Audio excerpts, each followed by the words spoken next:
Hi, Natalie. Guess where I am right now? What? Is that you, Tracy? Long time no see. It's been several years, right? Do you know where I am right now?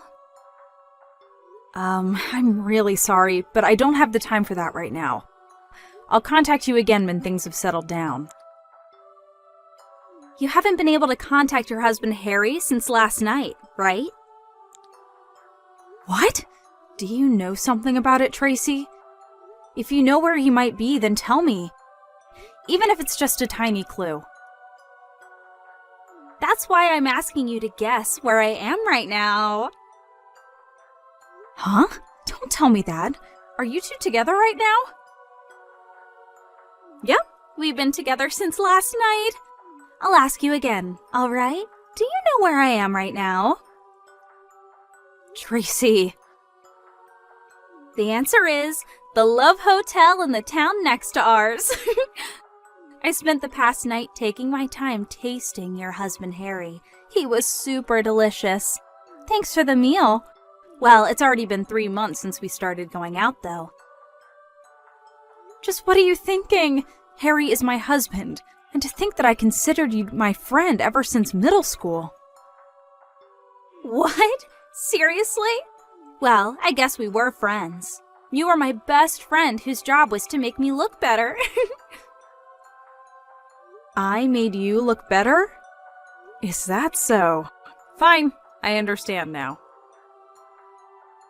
That's all I wanted from you. I'm going to be making out with Harry for a bit longer, so why don't you get the divorce papers ready while you're waiting for us? Bye then!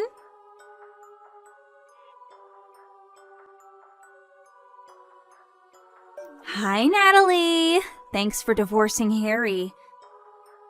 But don't you think asking a friend to pay an alimony is a little mean? You could have at least made it cheap since we're friends.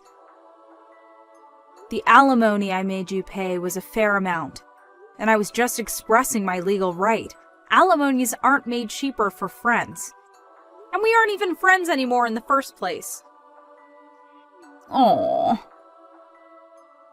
Besides, you made Harry pay your portion of the alimony anyways, right? Oh, that's right! I did make him pay the alimony. He's so reliable. It must be because he has such a large salary. What? Harry has a large salary? Yes, that's the reason I stole Harry from you in the first place. I wanted his money. You got married earlier than me, even though you were always just there to make me look better. That was enough to make me mad. But to think that you married a practical celebrity like Harry? I couldn't forgive it. And that's why I stole him from you. Well, at the end of the day, the two of us were perfect for each other. So, all's well that ends well, I guess. Not to mention that he's filthy rich. This is a dream come true. Well, that's it, I guess. We're going to be turning in the marriage papers now. I'll tell you about it again once we get married. Bye now. See you later. So that's what happened.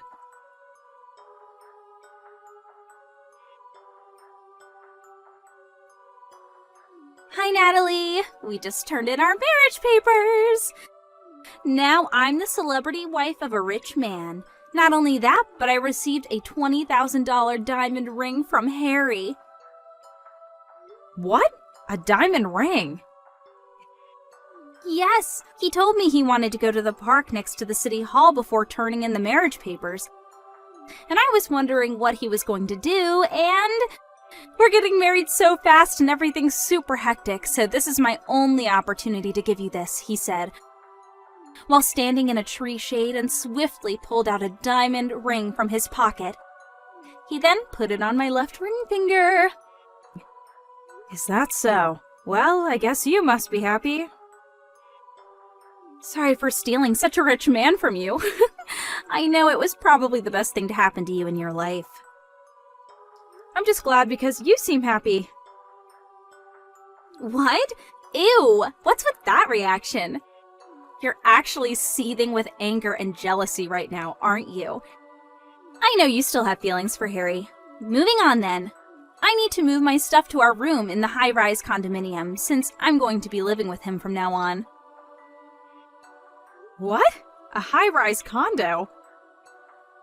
Yes, you already left, right? Well, I guess so. I don't want to continue living in that room considering the future. Huh? I said me and Harry are going to be living there from now on. We're already on the first floor of the building, so bye!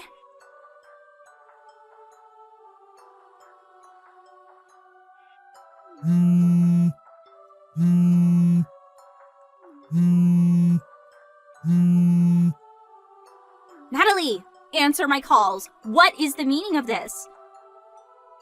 What? I can't get into the high-rise condo anymore. You mean you can't get past the auto lock? Yes, Harry says he doesn't know why either. Did you do something out of your jealousy for our happiness, Natalie? Huh. No, that sounds like such a hassle. Then what is the meaning of this? I just canceled my residence contract at that condo. What? Your residence contract? Huh? Don't tell me, but does Harry still think the room was his or something? What do you mean? It isn't his? Yep, I'm the owner of the room at that high-rise condo. You see, Harry thought I had bought the room instead of renting it, and said during our divorce he's going to be receiving this house as part of my division of property. The lawyer I hired explained to him multiple times that I had paid in full for the room's rent. I thought that he had finally understood, but based on what you're telling me now, it seems that wasn't the case. Seriously? Me, the owner of the room, already decided to leave the condo. So, obviously, I was going to terminate the residence contract. I'm already done with the paperwork, as you can see. No way! Oh, that reminds me. I sent Harry's stuff to his parents' house by delivery. 10 cardboard boxes are probably going to arrive by tomorrow noon, so tell him to pick it up, okay? I paid for the delivery fee as sort of a final act of kindness, so I'd be glad if he was grateful. Hey, hold on a second. You're just a regular office employee, right? Why are you paying for a room at a high-rise condo? What? Didn't I tell you already? I inherited my aunt's company 2 years ago. Huh? Wasn't your aunt the CEO of a company that rents nursing equipment? Does that mean you're now the CEO of that company? Yes, it does mean that.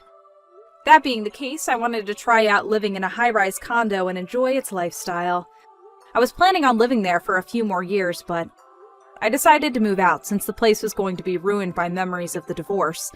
It's a bit earlier than I had planned, but who cares? I thought to myself. I now moved to a 1 LDK room at a regular apartment. Seriously? And to think that I would be able to live the high-rise condo life. Not to mention that you are actually now rich. That just makes me even more annoyed. This is my life now. It won't change no matter how much you complain. Well, fine. At least I have Harry, who's filthy rich on my side. All we have to do is find a room in another high-rise condo. I think that might be impossible. Why? He's rich, remember? Well, no. He's actually unemployed. What? He quit his job half a month after we got married, you see. This is part of the reason why we only got married on paper, but never actually had a wedding ceremony. After that, I found out that he was cheating on me with you, and he was forced to pay me an alimony. He probably has no money left at this point, you know? What? But he has enough money to live in a high-rise condo. Are you actually dumb or something? I already said that I was the one paying the rent for that room. Besides, didn't you ever ask Harry what kind of job he did? Don't tell me you married him without even asking him what he did for a living. don't care what he did as long as he made money. Wait, that reminds me. He just nonchalantly gave me a $20,000 diamond ring for our marriage. He probably has some sort of side business that he didn't tell you about. And this side business makes a lot of money. Is that diamond ring this one? What? Natalie, what's the meaning of this? Why do you have a picture of my ring? He was supposed to have bought it after you two got divorced. That's my ring, you see? What? It's a cubic zirconia ring that I bought for myself. Cubic zirconia? It's a name of a stone that looks like a diamond, but is actually relatively cheap. The price of the ring was $20, by the way. $20? What do you mean? It's true that I do have a $20,000 diamond ring in my possession, given to me by my aunt, but it's scary to have something that expensive lying around the house, so I have it stored elsewhere. Then this $20 ring is what? I found it on an online shop, and it looked like the ring that my aunt gave me, so I bought it thinking that it would be a good decoy. I couldn't find it ever since I moved, so I thought I had lost it, but I didn't notice that Harry stole it. What? What he did is probably just theft, but it's not like I want it or anything, so I'll give it to you, Tracy.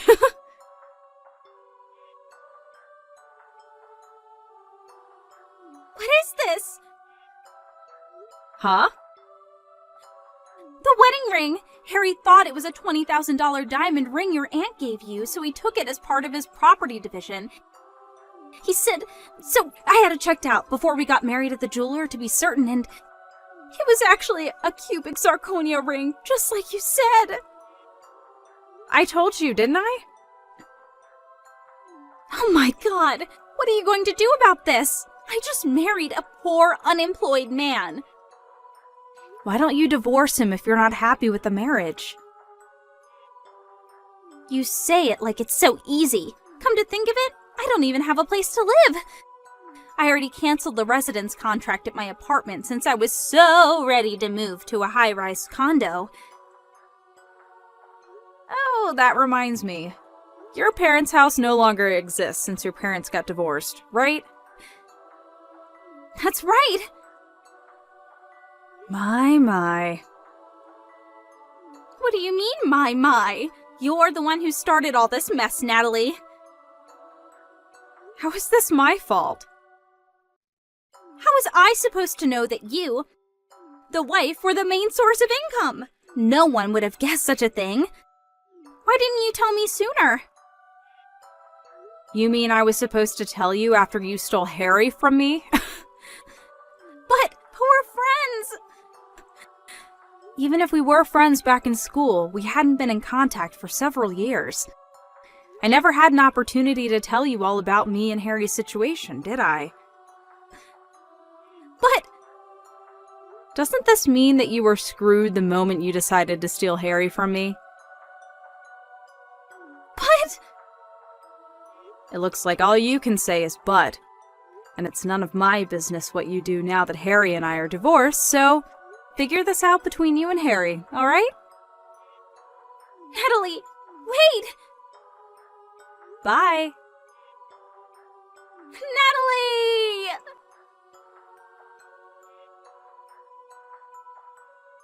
Tracy and Harry were saying that they had nowhere to live now that I'd moved out of the high-rise condo.